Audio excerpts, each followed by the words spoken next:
This is the bungalow my family lived in more than 30 years ago, and this is the building and housing estate where my family lives now.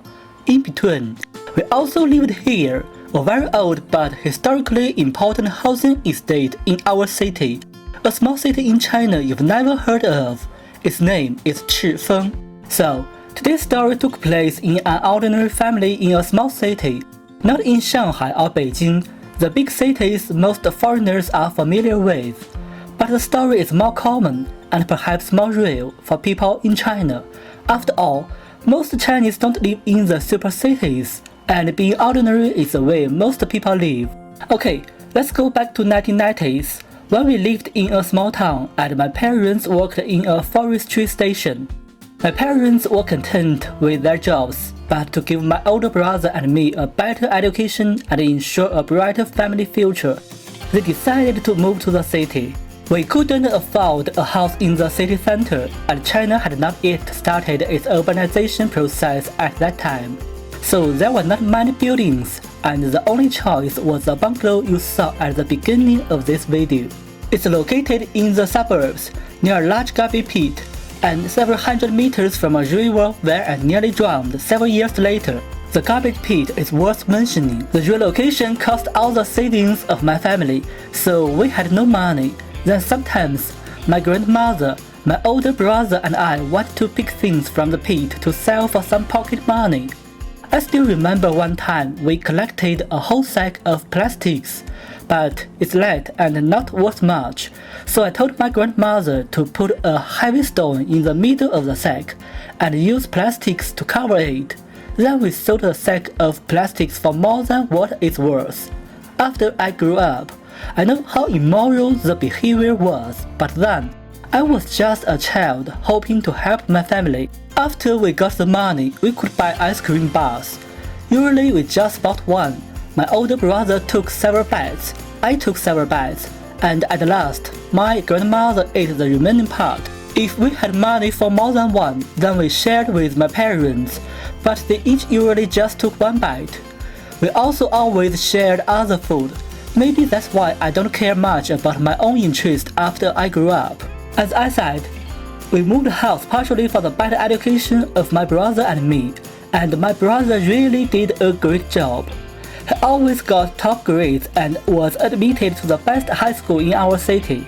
I remember he rarely, if ever, went to crime school, a situation that has become so common in China. But he was still among the top students and got admitted to the university ranking third in China. Actually, his ability was good enough for the top university, and I'm pretty sure if we had lived in a more developed area, he definitely would have met the standards for admission to the top one. But unfortunately, there has been an unfair system for allocating university spots in China, and the top university has been offering only a very limited number of spots to our region. So the competition has been fierce, and my brother missed out on the top university by just 3 points. He could have chosen the second-ranked university in China, but he would have had to study a subject he didn't like. So he opted for the third-ranked university, where he could study physics. After graduation, he went to the US to pursue a PhD. He got the full scholarship, so didn't need much money from my parents. And he's the first doctor not only in my family but also in our clan. He stayed in the US for about 5 years and never came home during that time, because the flight tickets were so expensive for our family. During that period, my grandmother passed away, but my parents decided to keep the information a secret from my brother until he returned to China. I guess you are thinking, since my brother got top grades, mine must have been good too. Well, you're wrong. I didn't do well in middle school and high school. I was a top student in my primary school, but later I got emotional problems, insomnia and irritability, and I ate very little every meal. I won't tell you what caused these issues. What I can tell you is, after I grew up, I checked the internet and knew what I got was depression. But I lived in a small city where the healthcare system was underdeveloped, and it was about 23 years ago People there didn't even know the word depression, so I didn't go to hospital for treatment. I struggled with those problems through high school, and my grades were just average, and eventually I was admitted to an ordinary university. But I'm not a person who easily yield. I got my first master's degree from a better university and went to work in Beijing after graduation. A few years later, COVID-19 happened. The company I worked in downsized and I lost my job. Then I went to Hong Kong to pursue my second master's degree in business and spent a semester at the best business school in France. And I just graduated this year. Besides, after so many years, I have recovered. I'm not depressed anymore, in case you are wondering. I think I inherited adaptability from my parents, and resilience is something I developed on my own. I still remember after moving from the small town to the city, we still spoke with a country accent, which made others laugh. Then one evening at supper, my mother said we would change the accent. Several years later, after my parents lost their jobs in the wave of layoffs, they started to run a small grocery store. When the world changes, you have to adapt with it.